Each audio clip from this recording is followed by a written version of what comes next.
Shedeur Sanders did not travel to Cleveland to make friends. He came to win a starting job, build chemistry with a receiving corps, and prove every critic who doubted him completely wrong. He came with something to prove, and the arm to back it up. So when Jerry Jeudy walked over at practice expecting a handshake like everything was perfectly fine between them, Shedeur kept walking. Cold, unbothered, intentional. And that moment, as small as it may look on the surface, told you everything you need to know about where this situation actually stands right now. Because what happened at that practice goes so much deeper than a snubbed greeting. The truth of what's going on between these two players and what the Cleveland media is refusing to tell you about Shedeur Sanders is about to change how you see this entire story. Stay with this until the end, because the most important part hasn't even been told yet. There are moments in sports that don't need a lot of explanation. A look across the field, a celebration that goes just a little too long, a handshake that never happens. Those moments communicate more than a post-game press conference ever could. And what Shedeur Sanders communicated when Jerry Jeudy approached him was crystal clear. This isn't a personal grudge. This isn't immaturity from a rookie quarterback who hasn't figured out the league yet. This was a man drawing a very deliberate line between who he can count on and who he cannot. In professional football, the relationship between a quarterback and his number one receiver is about as sacred as it gets. It is built in the film room at 6 in the morning. It is built through thousands of repetitions in practice when nobody is watching. It is built through trust that accumulates slowly, throw by throw, route by route, until a quarterback can release the ball before his receiver has even made his break, because he already knows exactly where those hands are going to be. That bond doesn't happen automatically. It has to be earned.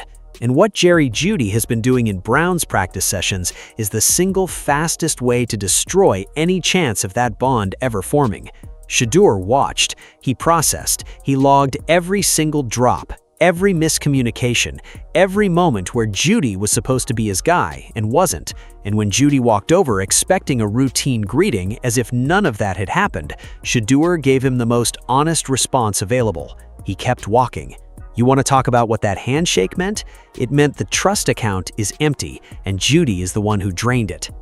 To really understand why Shedeur's reaction was not only justified, but completely rational, you have to understand what a quarterback is actually asking of his top receiver.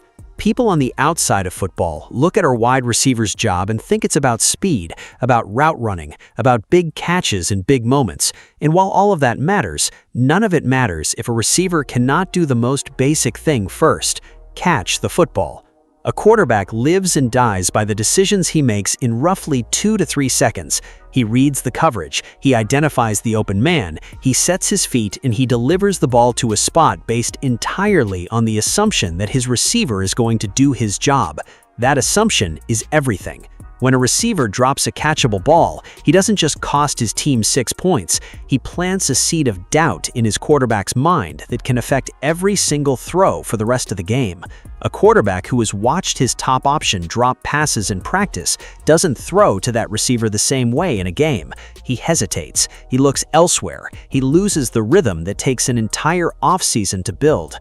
Each drop is not just a drop, it's a slow erosion of everything a young quarterback is trying to construct.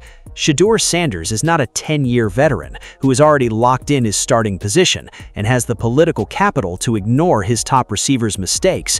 He is a rookie building his entire future in real time. Every single practice rep matters to him. Every connection he makes or fails to make with the men around him shapes the confidence he carries into his first regular season game.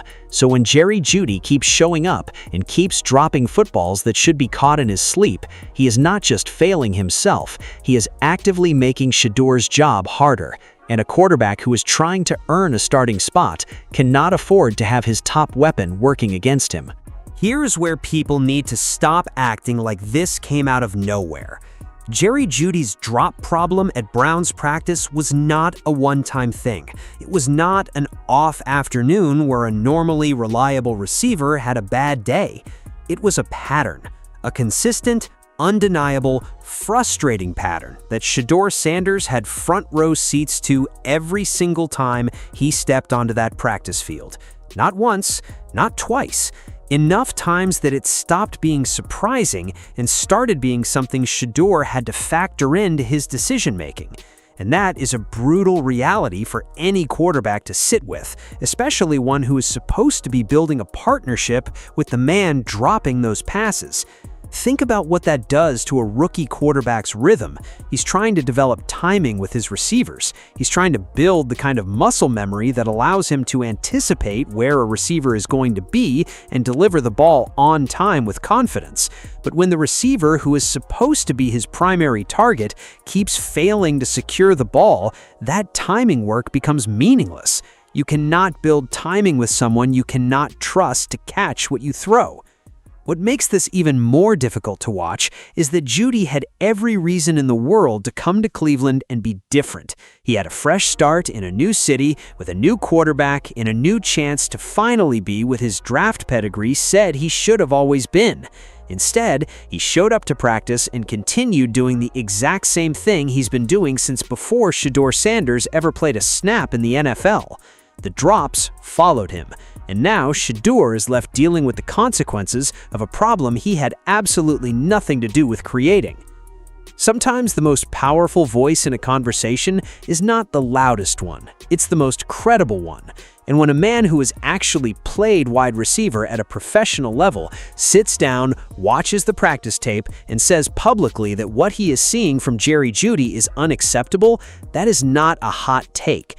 That is an expert assessment from someone who knows exactly what is and is not acceptable at this level. This wasn't a fan on social media venting frustration. This wasn't a media personality trying to generate clicks. This was someone who has run every route in the playbook, who has felt the pressure of being a team's primary option, who knows precisely what a number one receiver is supposed to deliver on a daily basis. And after watching Jeudy's practice performance, that person could not stay silent. The verdict was damning and it was specific. You cannot call yourself a true wide receiver one when you are dropping footballs that hit you right in the hands. It doesn't matter how fast you are. It doesn't matter how your release looks off the line. If you cannot secure the football when it arrives, everything else you bring to the table becomes irrelevant. But here is the part that matters most about that breakdown, where the blame was placed and where it was not. Shedeur Sanders' name was cleared before the sentence was even finished. The throws are getting there. The ball placement is not the issue. Shedeur is doing his job and doing it well. The problem is on the other end of those passes, and the people who actually know this game are finally saying so out loud. That clears Shedeur completely, without qualification. Here is the part that should eliminate any remaining sympathy for the situation Jeudy finds himself in right now. This is not new, not even a little bit. Jerry Jeudy's inconsistency, his drops, his tendency to disappear for stretches of games and entire stretches of seasons did not begin when he landed in Cleveland. It has been a defining feature of his career since before Shedeur Sanders was even drafted. People who followed Jerry Jeudy throughout his time in the league saw all of it. They saw the flashes of genuine talent that made him look like a future star. They also saw the drops, the mental lapses, the games where he was entirely invisible, and the frustrating inability to put it all together consistently. Those people were never shocked when Jerry Jeudy struggled. They had context. What was sold to the Browns and to Shedeur Sanders was a narrative built almost entirely on potential and optimism, rather than on what the tape actually showed across multiple seasons and multiple teams. Potential is not a stat. Optimism is not a scouting report, and a player who has been inconsistent across different teams, different offensive systems, and different quarterbacks does not suddenly become reliable because he signed a contract in a new city. The pattern is the story. It was the story before Cleveland, and it is still the story now. Shedeur is currently bearing the weight of a problem that arrived with Jerry Jeudy's luggage and has nothing to do with anything Shedeur has done or failed to do. The most experienced receiver on this roster is contributing the least, and no amount of draft pedigree or highlight reel clips can change what the tape reveals on a daily basis. Then Todd Monken stepped to the microphone and said something that stopped the room cold. Two quarterbacks at the starting level, Just like that, no hedging, no carefully worded diplomatic non-answer.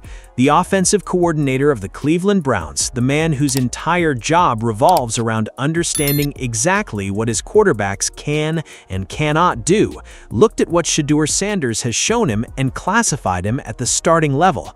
That is not a small statement. That is the man in charge of this entire offense telling you directly what he sees when he evaluates this quarterback. The media narrative that had been building for weeks, the one suggesting Shedeur was unproven, uncertain, and fortunate to even be competing for this job, crumbled in real time. Every critical piece that had been written about his readiness, every hot take questioning whether a rookie from a non-traditional path could handle an NFL offense, every skeptical voice that had been filling up airtime with doubt suddenly had nothing to stand on. Monken wasn't offering a consolation comment. He was delivering a professional football evaluation from a man who has coached quarterbacks at the highest level and knows the difference between a player who looks good in practice and a player who actually has what it takes.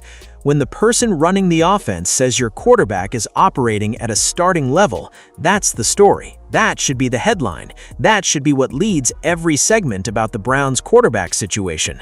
Instead, it was treated as a sidebar while the media continued chasing the more dramatic angle of competition and doubt, which tells you everything about what these outlets are actually interested in, and it has very little to do with honest football evaluation.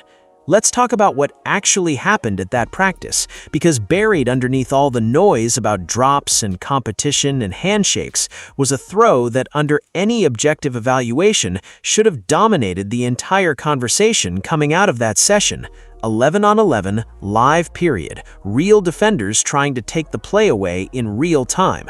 No controlled drill, no soft setup, no safety valve underneath. This is the setting where a quarterback either shows you something or he doesn't. Shedeur Sanders dropped back, read the field, identified the opportunity, and launched a bomb down the sideline to Isaiah Bond. The placement was perfect, outside shoulder, exactly where it needed to be so that only the receiver could get to it. When Bond turned around, the ball was already there waiting for him, placed in a window that a defender couldn't contest. That is not luck. That is not a young quarterback getting fortunate with a loose throw that happened to land near his receiver.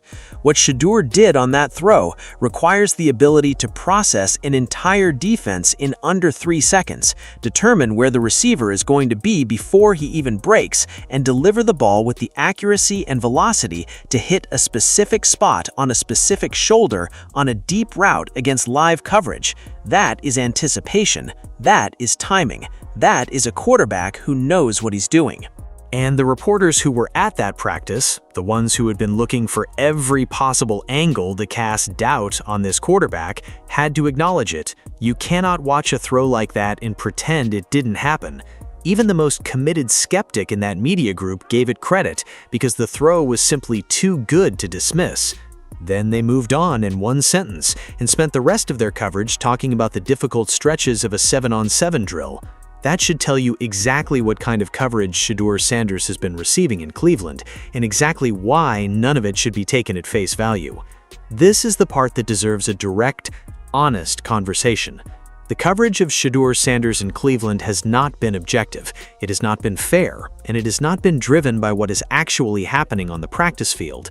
It has been driven by a predetermined story that was constructed before he ever threw a single pass in a Browns uniform, and the people writing that story have been searching for evidence to support it ever since. Every quarterback in NFL history has experienced a rough 7-on-7. That format is notoriously unpredictable and is widely understood within the football community to be an unreliable indicator of a quarterback's actual ability. But when Shedeur has a difficult stretch in that setting, it becomes a headline and a pointing talking, and a reason to revisit every question about his readiness. When he throws the best ball of the entire camp in a live, competitive period against real NFL-caliber defenders, it gets one sentence and disappears. That is not journalism. That is a conclusion looking for proof. 3 practices. The media had watched 3 of 9 scheduled sessions when they started constructing quarterback competition timelines, identifying leaders, and creating urgency around a process that had barely begun. Todd Monken told them directly and clearly that he was evaluating both quarterbacks carefully and patiently, that the process was ongoing, that 3 sessions do not define a competition. None of that slowed down the narrative because the machine was not built to deliver accurate football analysis. It was built to generate engagement, and a struggling rookie quarterback is a more interesting story than a rookie quarterback who is quietly handling his business and throwing the ball of the day. What those 3 sessions actually revealed, underneath all the manufactured drama, is that Shedeur Sanders threw the most impressive ball of the entire camp in a live competitive period against real NFL-caliber defenders, and that his offensive coordinator looked at both quarterbacks and put them at the same level.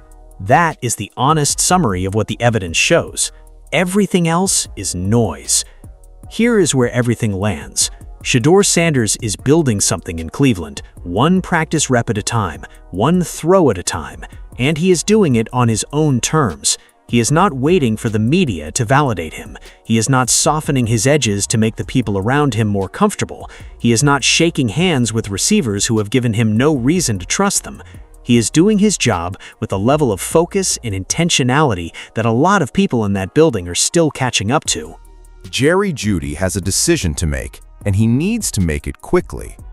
Either he locks in, secures the football, and becomes the receiver that this offense and this quarterback actually need him to be, or he continues down the same path he's been on for years and watches Shedeur build his chemistry and his trust with the other options on this roster. Because Shedeur is not going to wait. He proved that when he walked right past that outstretched hand without breaking stride. He is already identifying who he can count on and redirecting his energy accordingly. The people closest to this team have started to see it. The offensive coordinator has said it out loud. The former receiver who watched the tape confirmed it. Shedeur Sanders is not just surviving in Cleveland, he is operating. The drops will continue to be discussed because the drops are real and they matter. The media narrative will continue to be slanted because that is what it has been from the beginning, and there is no evidence it is changing.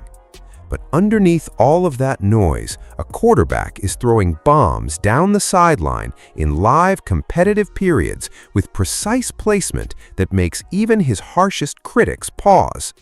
He is reading defenses and delivering the football to spots that require elite-level anticipation and timing. He is drawing lines with his teammates that make clear exactly what standard he holds and who has or has not met it. What is happening in Cleveland is just getting started, and the people who have been writing this quarterback off are going to spend a lot of the season explaining themselves. Shedeur Sanders already told them everything they needed to know. He said it with his feet when he kept walking. He said it with his arm when he launched that ball perfectly down the sideline to Isaiah Bond. The message is out there for anyone willing to actually pay attention. The question now is whether Cleveland, the media, and Jerry Jeudy are finally ready to hear it. If this video opened your eyes to what's actually happening in Cleveland, drop your thoughts in the comments right now. And hit subscribe because what comes next in this story is going to be worth watching.